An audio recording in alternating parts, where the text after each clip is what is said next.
Onde não há revelação divina, o povo se desvia, mas como é feliz quem obedece à lei.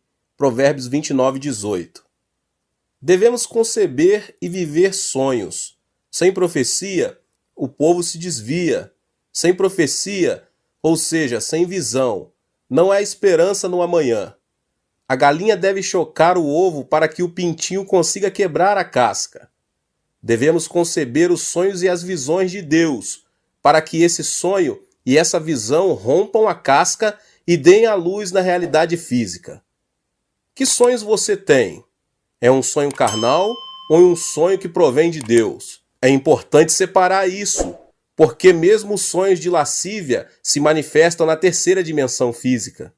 Existe uma grande diferença entre o desejo carnal e um sonho saudável. O sonho se distingue pela esperança no amanhã e não se relaciona com a injustiça e o pecado. Em contrapartida, o desejo carnal sempre mantém relação com a ilegalidade e o pecado. Existe uma razão pelo qual Moisés fracassou em seu plano para salvar seu povo quando era jovem. Seu fracasso se deu ao fato de que ele sonhou segundo seu próprio critério. Por mais que um sonho seja bom ou agradável, se ele não provém de Deus, não é mais que uma ambição humana. Abraão e José superaram a dificuldade porque sonharam juntamente com Deus. Existe um sonho que provém de Deus, que recebemos por meio da comunhão com Ele. Deus nos faz sonhar por intermédio da Bíblia, do Espírito Santo, da pregação ou em um momento de oração. O sonho de Deus é imenso em comparação com o sonho do homem. Moisés sonhou com a libertação de seu povo. No entanto, Deus sonhou com a exaltação de Israel entre as nações, como uma nação sacerdotal. Deus disse a Moisés: "Vocês serão para mim um reino de sacerdotes e uma nação santa." Essas são as palavras que você dirá aos israelitas. Êxodo 19:6. Assim, o sonho de Deus é maior e mais amplo.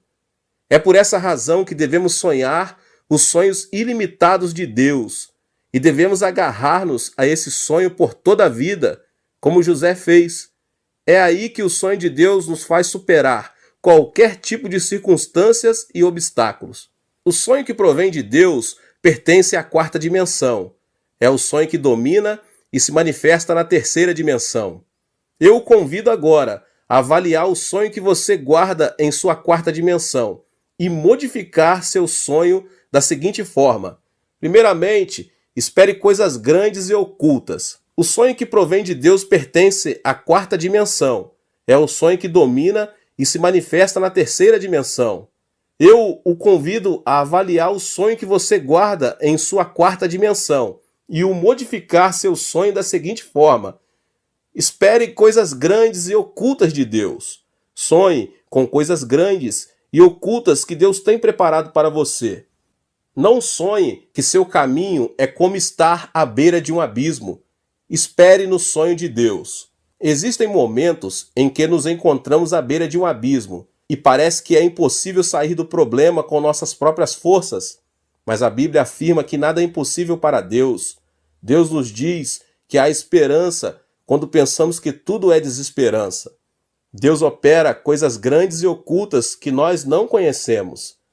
Nosso dever é crer, confiar e seguir Deus incondicionalmente, pois essa é a atitude que agrada a Deus. É por isso que devemos esperar e sonhar com um grande milagre por parte de Deus. Foi no final do ano de 1965, enquanto esperava um voo de regresso no aeroporto do Rio de Janeiro, no Brasil, logo depois de ter dirigido uma cruzada nesse país, que um homem com o uniforme da polícia se aproximou de mim e pediu meu passaporte. Pensei que se tratava de um controle policial, mas aquele policial desapareceu com o meu passaporte. Não podia acreditar. Não tinha nenhum conhecido no Brasil. E nessa época era impossível encontrar um oriental, muito menos um coreano. Os minutos estavam contados e depois de tudo que aconteceu, não pude embarcar no avião. Tampouco tinha dinheiro para dirigir-me a algum outro lugar. De repente caí de joelhos e comecei a orar com lágrimas nos olhos. Deus, olha para mim, o que devo fazer agora? Acaso não prometeste que para os que amam a Deus e foram chamados conforme o teu propósito, todas as coisas concorrem para o bem? Eu te amo, e segundo o teu propósito vim ao Rio de Janeiro para pregar a tua palavra. Só o Senhor conhece minha aflição. Pai, creio em tua promessa, que todas as coisas contribuem para o meu bem. Senhor, fica comigo. Não podia fazer outra coisa além de orar. Continuei orando, quando um cavalheiro se aproximou do local onde eu estava e me disse: O senhor não é o pastor Chu? Jamais imaginei que alguém se aproximasse de mim para oferecer ajuda e olhei ao meu redor. Estava certo de que era a voz de uma pessoa, então respondi: Sim, senhor, sou o pastor Yang Cho. O senhor me conhece? Claro que sim. Faz 10 anos, um amigo meu, Levis Richard, foi à Coreia do Sul como missionário e enviou-me um artigo de um jornal onde aparecia sua foto. Foi muito comovente ler o artigo, mas que incrível, que prazer vê-lo aqui. Nunca pensei que depois de 10 anos iria vê-lo e conhecê-lo só de olhar. Mas o que está fazendo aqui?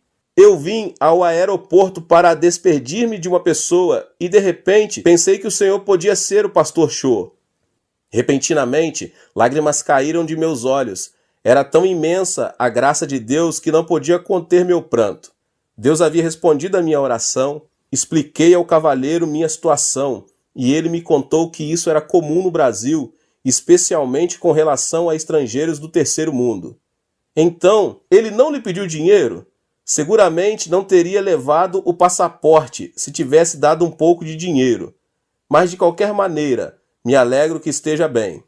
Graças à ajuda dessa pessoa, pude regressar ao meu país sem inconvenientes. Se Deus não tivesse respondido à minha oração, não me atrevo a imaginar o que me teria sucedido.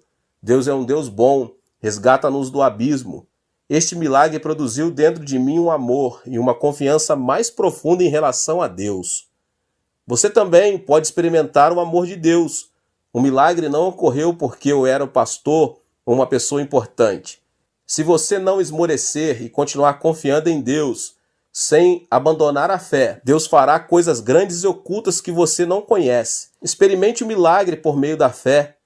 O Êxodo é um excelente exemplo para compreender quão grande e perfeito é o amor de Deus. Deus liberou o povo de Israel dos 430 anos da escravidão do Egito por meio da liderança de Moisés. Mas uma primeira muralha impedia o êxodo. O Mar Vermelho aguardava a chegada dos israelitas. Atrás, os soldados do exército de Faraó vinham com carros dispostos a matá-los. Era uma situação em que não havia nenhuma opção. Adiante, um grande mar. Atrás, todo um exército armado. Entre o povo se levantavam vozes de murmuração. O povo de Israel clamava, dizendo que não restava outra coisa senão morrer. E todos começaram a murmurar contra Moisés. Foi nesse momento que Deus disse a Moisés: Não tenham medo, fiquem firmes e vejam o livramento que o Senhor lhes trará hoje. Erga a sua vara e estenda a sua mão sobre o mar, e as águas se dividirão. Deus não havia abandonado o seu povo. Quem pensou que o povo cruzaria o Mar Vermelho? O próprio povo não imaginava isso, tampouco o faraó. Deus tem coisas grandes e ocultas preparadas que com sabedoria humana é impossível discernir. O Mar Vermelho se dividiu em dois quando Moisés ergueu a vara sobre ele. O povo de Israel se arrependeu de ter ofendido a Deus, voltou a agarrar suas mãos de poder e conseguiu cruzar o mar com êxito. No afã de alcançar seus escravos, os egípcios também tentaram atravessá-lo. Mas algo incrível aconteceu. As águas se fecharam sobre os egípcios, sobre seus carros e sobre seus cavalos. O mar acabou arrasando a vida de todo o exército egípcio. A divisão do Mar Vermelho não foi um fenômeno natural. Por meio dele, Deus mostrou a seu povo aquelas grandes coisas e ocultas que tinha preparado para ele. Deus não muda e está conosco hoje, sustentando-nos com sua mão de poder. 1 aos Coríntios 2,9 diz: Todavia, como está escrito, olho nenhum viu, ouvido nenhum ouviu, mente alguma imaginou que Deus preparou para aqueles que o amam. Sonhe e tenha esperança e creia que o amor e a bênção que Deus preparou para cada um de nós são maravilhosos. Algo grandioso acontecerá em sua vida. Deus criou o homem no último dia da criação, como coroa da criação. Criou primeiro todas as coisas e depois Adão e Eva, a quem outorgou o poder de dominar e subjugar a terra. Note que primeiro Deus criou todo o necessário para que o homem, pelo amor de Deus, habitasse a terra. O mesmo Deus que preparou a criação para Adão e Eva pudessem habitar a terra, preparou nossa vida para que em Cristo Jesus experimentemos o novo nascimento. Deus predestinou nossa salvação antes da criação do mundo. Não que tenhamos pecado por acaso, e por acaso se abriu um caminho para a nossa salvação. A cruz de Jesus Cristo era um evento pré-determinado para redimir nossos pecados. Gênesis 3,15 diz: porém inimizade entre você e a mulher, entre sua descendência e o descendente dela. Este lhe ferirá a cabeça, e você lhe ferirá o calcanhar. Esta palavra implicava muitos eventos que ocorreriam no futuro. É importante saber que a cruz de Jesus não foi uma casualidade, mas sim um plano pré-determinado. O Senhor veio à terra em carne, nasceu do ventre da Virgem Maria, o que indica que Jesus, semente da mulher, iria converter-se no inimigo do diabo. Ou seja, Deus havia antecipado o plano da salvação por meio de Jesus Cristo, antes do momento da queda de Adão e Eva. 600 anos antes de Cristo, o profeta Isaías profetizou que Cristo morreria crucificado. Isaías 53, 4 e 5 diz: certamente ele tomou sobre si as nossas enfermidades, sobre si levou as nossas doenças. Contudo, nós o consideramos castigado por Deus atingido e afligido, mas ele foi transpassado por causa de nossas transgressões, foi esmagado por causa de nossas iniquidades. E o castigo que nos trouxe a paz estava sobre ele, e pelas suas pisaduras fomos curados. Esta passagem da Bíblia nos revela quão determinado estava o plano da salvação, a razão pela qual podemos ser salvos, por meio da fé em Jesus Cristo, deve-se ao fato de que o Senhor preparou o caminho para a salvação. Foi-nos revelado o segredo de que, por meio da fé em Jesus Cristo, recebemos o perdão dos pecados, justificação e salvação. O amor e o poder de Deus são tremendos. É impossível entender a obra de Deus com o intelecto sensorial, porque Deus supera o intelecto. Portanto, devemos crer no que Deus nos preparou. Não devemos cambalear em nenhuma circunstância, mas sim crer que Deus predeterminou tudo. A solução não se encontra em nossas mãos, mas nas mãos de Deus. Recorde o que a Bíblia diz em Jeremias 33, 2 e 3. Assim diz o Senhor que fez a terra, o Senhor que a formou e a firmou. Seu nome é Senhor. Clama a mim, e eu responderei, e lhe direi coisas grandes e insondáveis que você não conhece. Creia na promessa da palavra e tenha esperança. Temos a bênção de ser pessoas que veremos coisas grandes e ocultas de Deus. Aleluia! O que devemos sonhar? Devemos sonhar coisas grandes e ocultas. Não devemos sonhar que a escuridão arrasará nossa vida, mas sim devemos crer em coisas grandes e ocultas. Devemos sonhar com coisas positivas e otimistas, com esperança. E Deus operará coisas grandes e ocultas a nosso favor.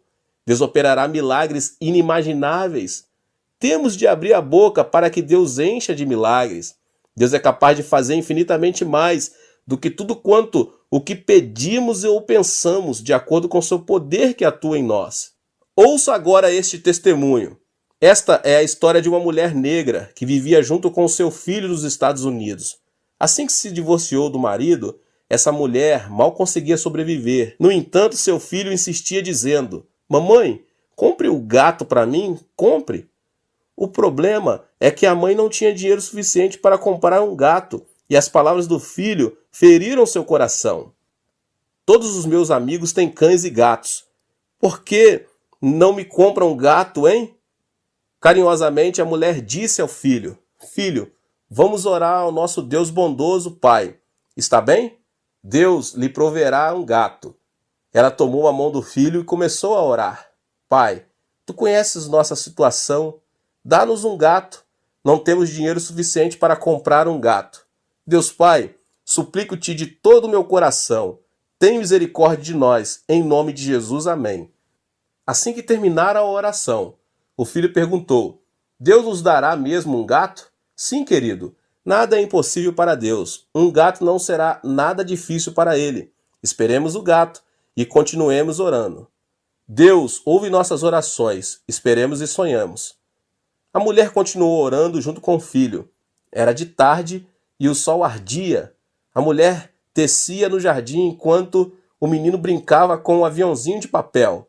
De repente, algo extraordinário aconteceu. Tratava-se de um vulto escuro que caiu no jardim de sua casa. Era nada menos que um gato. Tanto a mulher como seu filho ficaram petrificados. Um gato havia caído do céu. Eles começaram a pular e a soltar gritos de júbilo. Deus havia respondido à sua oração. Esse relato foi difundido em todo o país por meio dos jornais e da televisão, em um artigo que se intitulava Um Gato Caído do Céu. Dias depois, alguém veio vê-los e disse que era dono do gato. Era incrível. Por acaso ele era o dono do gato caído do céu? Seu argumento: era um vizinho que vivia a 800 metros deles e não via seu gato desde que este tinha subido em cima de uma árvore. Sua explicação era que, por mais que tivesse tentado, não pudera fazê-lo descer. No final, quando o vizinho resolveu inclinar a árvore para alcançar o gato, não conseguiu segurá-la e soltou-a.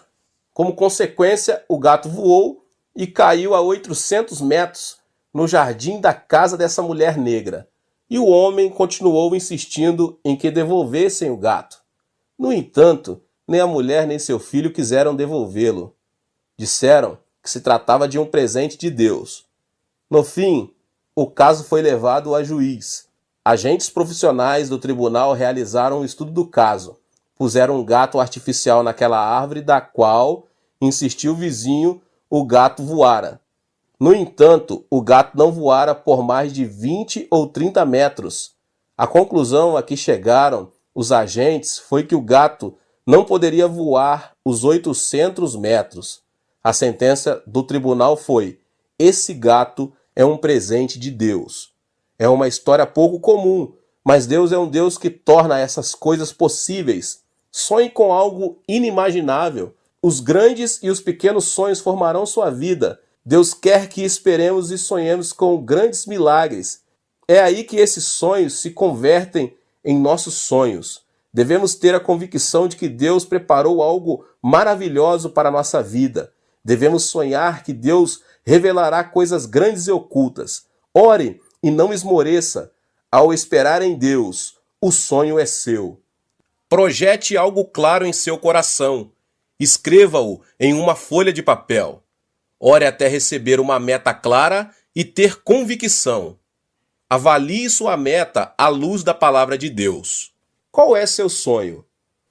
Convido-o a escrever seu sonho em um papel. Leia-o e leia-o todos os dias, pois verá como seu sonho se faz realidade. É muito importante que possa visualizar a realidade do sonho como uma realidade já estabelecida, pois isso será de fato o que obterá. Espere e creia que seu sonho já é uma realidade palpável. Em certa ocasião, dirigi uma conferência sobre crescimento da igreja na Austrália. A atitude dos pastores australianos era negativa, ainda que garantisse que o crescimento da igreja era possível, mas na Coreia do Sul e nos Estados Unidos, e não na Austrália. Seu argumento era que os australianos não iam à igreja porque amavam o esporte e o tempo livre. No último dia da conferência, dei uma sugestão. Preparem um lápis e um papel e escrevam a meta da igreja, a ser alcançada no final de 2 anos. Escrevam o número de pessoas da congregação que desejam ter nesse tempo. Todos começaram a escrever seus sonhos. 50 membros mais em 2 anos. 100 membros, 300, 500 membros, enfim, o número era bastante variado. Continuei. Colhem essa folha no escritório de sua igreja. Cada um observe, ore e visualize a realização desse sonho. o Espírito Santo operará um grande milagre. Após 2 anos, visitei novamente a Austrália. Nessa ocasião, o presidente das Assembleias de Deus desse país, com lágrimas em seus olhos, disse-me: Pastor, fazia 10 anos que minha igreja não crescia, mas sonhei, orei e alcançamos 100% de crescimento nesses 2 anos. Não só a minha igreja, mas todas as igrejas da Austrália estão crescendo. Era um testemunho vivo de alguém que se atreveu a sonhar e a orar. Graças ao princípio da visualização, uma das igrejas da Austrália cresceu, a ponto de que o número de membros chegou a milhares. Sonho em implantar no mínimo 500 igrejas em toda a Coreia do Sul. Visualizo de dia e de noite, porque sei que tenho uma meta e um plano específico a alcançar. Também tenho o sonho de dirigir cruzadas de multidões em todo o mundo. É um desejo de pregar o evangelho a todas as nações do mundo. Eu me levanto, eu me deito e vivo com o sonho. A visualização do sonho produz fé e a obra do Espírito Santo. Devemos conceber o sonho de Deus, porque o sonho de hoje se tornará a orientação que criará o futuro. Conheci um pastor chamado Cabré em uma viagem missionária na América do Sul. O pastor Cabré testemunhou-me as grandes obras que Deus estava fazendo em sua vida. Uma mulher tinha vindo receber oração junto com seu filho, que não tinha uma orelha. O pastor Cabré, visualizando o menino com uma formosa orelha, começou a orar com muito fervor. Depois de pouco tempo, uma espécie de nódulo começou a formar-se na parte onde o pastor impôs as mãos. Ele continuou orando para que Deus criasse uma formosa orelha. E ensinou a mãe do menino a dizer: olhe, que linda orelha você tem. O pastor disse a ela que acariciasse o menino, visualizando a orelha. Mas nada acontecia. O pastor voltou a orar pelo menino, visualizando uma formosa orelha. Quando abriu os olhos, não podia crer no que via. O tamanho do nódulo aumentara na forma de um leque. Era um milagre de Deus. O que você desenhar hoje na fé, com a ajuda do Espírito Santo, é o que obterá no dia de amanhã. A meta do sonho da 4ª dimensão deve ser específica, porque a realidade física da 3ª dimensão não é abstrata, mas uma dimensão específica. Estabeleça e visualize a meta. Você também deve orar até obter uma meta clara e determinada. O jejum serve para clarear nossa 4ª dimensão, ou seja, para definir mais especificamente nossos sonhos. É por meio do jejum que conseguimos abandonar o ego que diz: posso fazer tudo, e voltar-se para Deus a fim de ser transformados. A mudança da 4ª dimensão ocorre quando há uma mudança em nós mesmos e quando reconhecemos detalhadamente o sonho que Deus tem para nós. Portanto, desde que essa meta clara e específica seja revelada em sua vida por meio da oração, é preciso estabelecer metas mediante a cruz. Todo atleta, todo chefe de família, todo paciente tem uma meta a alcançar. É nosso dever sonhar esses sonhos a partir de uma perspectiva distinta. Devemos olhar para a cruz de Jesus Cristo e sonhar especificamente que fomos salvos da enfermidade do espírito, da alma e do corpo, assim como das circunstâncias. Não devemos deixar-nos influenciar pelo estado atual de nosso espírito, de nosso corpo e de nossa alma, nem pelas circunstâncias. E assim, aceitar o sonho de Cristo. Em 1 Pedro 2,24 encontramos: Ele mesmo levou em seu corpo os nossos pecados sobre o madeiro, a fim de que morrêssemos para os pecados e vivêssemos para a justiça. Por suas feridas vocês foram curados. Devemos aceitar o sonho de Cristo mediante a cruz. A desordem mental será sanada e veremos o poder de Deus. Devemos visualizar a bênção de Abraão e a meta de nossos sonhos mediante a cruz. É preciso desfazer a desordem mental da maldição e da pobreza e aceitar a bênção e a prosperidade de Abraão que há em Cristo, pois é esse o sonho que Cristo tem para nós. Gálatas 3,13 diz: Cristo nos redimiu da maldição da lei, quando se tornou maldição em nosso lugar, pois está escrito: maldito todo aquele que for pendurado no madeiro. Devemos estabelecer metas mediante a cruz de Cristo. A meta final do cristão não se encontra neste mundo, mas se estende até o reino eterno.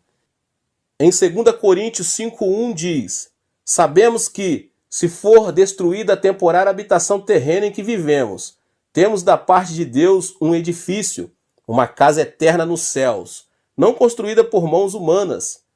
Ponha seus olhos em Jesus, que levou a cruz sobre si, e sonhe. Nossa esperança não se limita ao que é terrestre, antes vai além dos céus. É preciso que você comece pelo pequeno. Assim como um bebê cresce na incubadora, desde que seu sonho vá crescendo.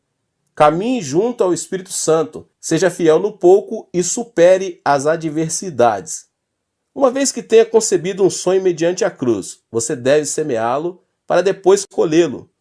Apesar das circunstâncias, se você consegue semear a semente do sonho que concebeu com a ajuda do Espírito Santo, essa semente dará fruto, crescerá, vencerá e transformará a terceira dimensão. O sonho transformará a morte em vida, a escuridão em luz, a pobreza em riqueza. A mudança de vida se origina de uma mudança de sonho na quarta dimensão. Sonhe, semeie e realize seu sonho. Prepare-se para a realização do sonho. Todos desejam uma mudança na vida e a realização de seus sonhos, mas são poucos os que se preparam para isso. Para alcançar o sonho, é imprescindível a preparação. Se você tem um sonho, deve ter convicção de que o sonho será alcançado e agir como se já tivesse realizado. Daí a necessidade de preparação. Para aquele que não se prepara, seu sonho continuará sendo um sonho e será difícil alcançá-lo. O templo central da Igreja do Evangelho Pleno de Ioldo, utilizado hoje, é um templo que foi reconstruído e ampliado de dentro para fora. Ao ver que minha igreja apresentava um crescimento explosivo, fiz um plano de construção de um complexo ao redor de um templo central, o departamento de educação, 2 centros para as missões e um edifício para o jornal diário. Também senti que devia reconstruir o complexo do Monte da Oração, porque sabia que muita gente necessitava de ter uma comunhão mais íntima com Deus em um lugar isolado da cidade. Mas só contava com $2.000 no bolso.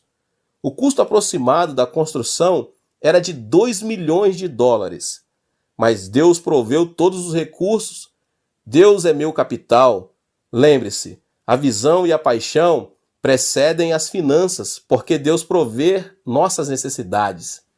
Existem prioridades na obra de Deus. Primeiro, devemos avaliar se algo é da vontade de Deus. Segundo, devemos estabelecer metas claras. Terceiro, necessitamos ter paixão para alcançar a meta.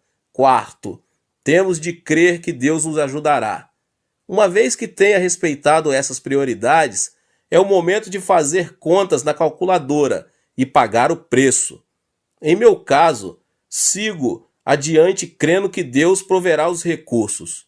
As circunstâncias e as adversidades nunca são um impedimento. Só caminho pela fé, porque Deus é quem cumpre sua palavra. Como pais, preparamos a roupa, os sapatos e o berço mesmo antes de o bebê nascer. O mesmo acontece com nossos sonhos. Uma vez que tenha concebido o sonho, você deve se preparar para as alternativas reais e saber que prosseguirá pelo poder do Espírito Santo, pois essa é a única forma de conceber um sonho. Um sonho não é algo que se cumpre, e sim algo que nasce. Prepare a cama onde o sonho recém-nascido possa descansar. Prepare-se. O sonho de Deus vai além de nosso entendimento. Ele quer que o Evangelho seja pregado em todo o mundo por meio da igreja. Devemos trabalhar para alcançar o sonho de Deus. Deus é nosso capital maior. Deus não nos desapontará enquanto caminharmos em fé e confiarmos em seus recursos. Ore até alcançar o sonho. Gênesis 17 diz que Deus prometeu a Abrão um filho quando Abrão tinha 99 anos de idade. Abrão e Sarai não tinham filhos, mas Deus lhes disse que chamara as coisas que não são como se já fossem. Abrão tinha 99 anos e sua esposa 89. Já eram anciãos de idade e sem filhos. No entanto, Deus mudou o nome de Abrão para Abraão e o de Sarai para Sara, que significam pai de multidão e mãe de multidão. Eles não tinham filhos, mas para Deus os filhos já tinham vindo. O significado da frase que diz que Deus chama as coisas que não são como se fossem é que para Deus o tempo é presente. Portanto, para Deus, Isaac já havia nascido. Mas Deus ordenou que chamassem as coisas que não são como se fossem, porque o homem não conseguia ver com seus olhos físicos. O cristão deve chamar as coisas que não são como se já fossem e confessá-las. O Senhor Jesus disse: portanto, eu lhes digo, tudo o que vocês pedirem em oração, creio que já o receberam, e assim lhes sucederá. Isso significa que devemos visualizar, pensar e crer nas coisas que não são como se já fossem, e devemos crer que as recebemos, ainda que não sejam palpáveis neste momento. O Senhor Jesus disse: eu lhes asseguro que se alguém disser a este monte, levante-se e atire-se no mar, e não duvidar em seu coração, mas crer que acontecerá o que diz, assim lhe será feito. O que implica que devemos ter confissão de que o monte será arrancado e lançado ao mar antes de termos mencionado tais palavras. Outra coisa bem importante é orar com muito fervor. Então, até quando devemos orar? Devemos orar até que o Espírito Santo nos dê convicção do que é suficiente e do que não é e nos diga: agora basta. Isso é algo que você certamente já experimentou. Em minha experiência pessoal, quando oro pela primeira vez por algo novo, sinto que existe uma distância muito grande entre minha pessoa e a resposta. Mas quando insisto em oração, digo: Deus responde, responde. Sinto que a resposta se aproxima. De repente, um dia recebo a convicção de que minha oração foi respondida. É aí que começo a pensar, visualizar e confessar o que não é como se fosse. Existem muitas pessoas que vão ao monte da oração para receber saúde. Antes de chegar ao monte, a saúde parece algo muito distante. Mas depois de orar durante 1, 2 ou 3 dias, chega um momento em que a pessoa recebe a convicção que foi curada e confessa: fui curado, mas a saúde ainda não chegou. Lembre-se de que a figueira não secou no mesmo instante, mas um dia depois que Jesus a amaldiçoou. A convicção está presente, mas também a enfermidade. Não obstante, alguns dias depois de regressar no monte da oração, a enfermidade desaparece. Existe um lapso entre a convicção e o cumprimento. Por exemplo, pense na erva do campo. Se você arranca a erva, ela não seca no mesmo instante, pois ainda que já esteja morta, isso requer pouco mais de tempo. Da mesma forma, o que recebemos já existe, mas necessita de tempo para que se manifeste na realidade. Uma irmã de minha igreja não podia nem sequer subir as escadas, em virtude de um problema de coração. Os médicos a aconselharam a submeter-se a uma cirurgia. A artéria coronária estava obstruída, mas essa irmã decidiu dirigir-se ao monte da oração. Deus Pai, aqui está o dinheiro necessário para a operação. Eu o ofereço a ti. Quero que tu me operes diretamente. Sei que isso soa estranho para um incrédulo. Se a artéria está entupida, como alguém poderá salvar sua vida sem uma cirurgia? Contudo, enquanto ela orava, senti uma forte convicção do Espírito Santo, que ela dizia que tinha sido curada. Salte! Era a voz do Senhor. Todavia, um movimento brusco podia levar-lhe à morte. Mesmo assim, sua convicção levou a levantar-se e dar saltos. Estranhamente, não teve problemas respiratórios. De repente ouviu uma voz que dizia: quero que você suba ao cume de Elias e volte. O cume de Elias é o cume do monte da oração e é bastante difícil de subir. mesmo para uma pessoa normal, saudável. No entanto, a irmã não hesitou em subir ao cume de Elias e voltou sem problemas. Era um milagre de Deus. O segredo do milagre é crer e visualizar o que não é como se fosse. Diante de um pedido, devemos orar sem cessar, até que tenhamos recebido a convicção da resposta. Devemos orar com fervor, por mais que a meta nos pareça demasiado difícil de alcançar. O esposo e a esposa incrédula, o sonho quanto aos filhos, o trabalho, a enfermidade, são como uma grande montanha. Ore por aquela meta, visão e sonho que parecem inalcançáveis ante seus olhos, e não cesse de fazê-lo até que tenha recebido convicção de que seu pedido foi respondido. É preciso visualizar a realização de seu sonho e seja fiel no pouco. O herdeiro da indústria de aço de Carnegie chama-se Charles. Formado apenas na escola primária, começou a trabalhar na fábrica como um peão em todo tipo de trabalho. Apesar de sua posição não ser algo nobre, nunca perdeu o sonho e era fiel em tudo o que lhe encomendavam. Foi fiel pensando que era o dono da empresa e sonhava com um amanhã de êxito. Limpava cada canto da fábrica todos os dias, como se fosse sua casa, e como se ele fosse o dono da fábrica. Seus colegas o criticavam, mas ele limpava a fábrica em dias de sol ou de chuva. Sonhava que a fábrica era sua propriedade. A atitude desse trabalhador terminou comovendo o coração de toda a gente. Sua fidelidade serviu como mérito para começar a trabalhar como um empregado no departamento de limpeza. Assim que ascendeu como empregado, continuou trabalhando com a mesma fidelidade de antes. Sua atitude fiel foi difundida de boca em boca e o presidente da empresa Carnegie decidiu contratá-lo como seu secretário pessoal. Esse homem continuou sendo fiel em seu novo posto de trabalho e serviu como porta-voz do presidente.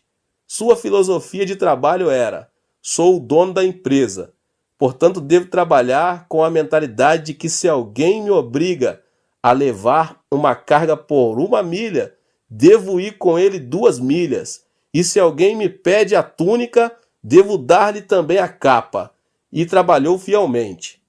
O presidente Carnegie, comovido pela fidelidade de seu secretário, ofereceu-lhe um incentivo de $1 milhão, quando o salário anual de seu secretário era de $2 a 3 mil. E à vista de todos os seus empregados, Carnegie disse que o sonho e a fidelidade de Charles era algo imensurável. Quando chegou o momento da aposentadoria de Carnegie, todos os empregados começaram a se perguntar quem iria sucedê-lo nessa grande empresa. Alguns afirmavam que algum graduado da Universidade de Harvard ou Princeton ou algum filho de um empresário importante iria substituí-lo no cargo de presidente. Carnegie, porém, nomeou Charles o novo presidente da indústria de aço, o qual havia começado como peão e trabalhado no departamento de limpeza e, por fim, servido fielmente a Carnegie como seu secretário.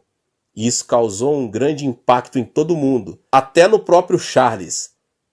Carnegie enfatizou que sua empresa deveria ser dirigida não por uma pessoa com títulos de estudos avançados, mas por alguém com amor, fidelidade e sonhos com relação à empresa.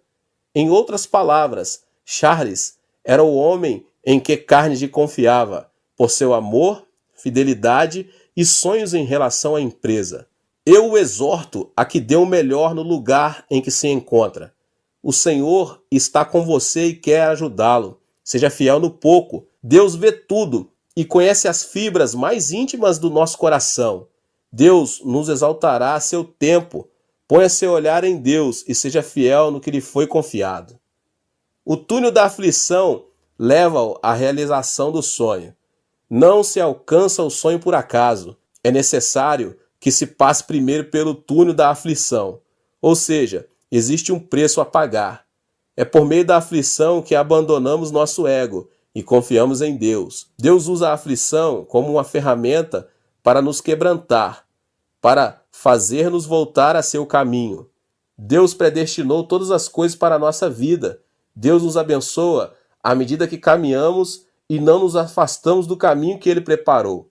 É imprescindível visualizar e pagar o preço para alcançar o sonho. A aflição é o plano de Deus para quebrantar nosso ego e fazer-nos obedientes a Ele. A aflição ajuda nossa fé a crescer e a faz mais vigorosa. Só aquele que experimentou a aflição e a tribulação poderá alcançar seu sonho e destacar-se por sua firmeza.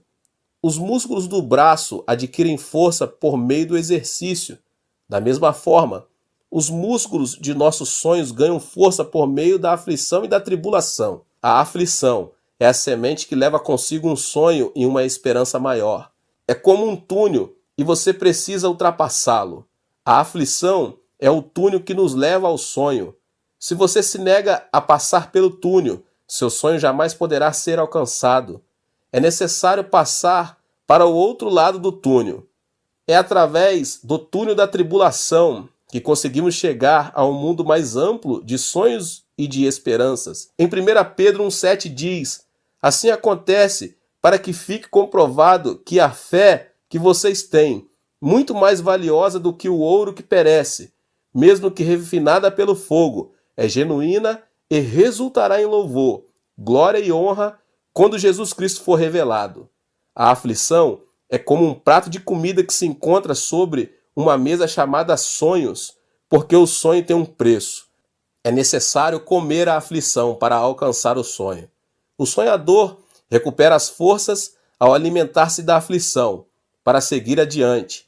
Para quem sonha, a aflição e a tribulação não significam nada, porque quem sonha sabe que a aflição é a parte do processo para chegar à realização de seu sonho. Deus abençoe a vida de cada um. Glória a Deus. Que você possa se inscrever aqui no canal, que você possa, em nome de Jesus, ativar também o sininho das notificações. Não esqueça de deixar seu like e também de compartilhar esse vídeo com as pessoas que você mais ama.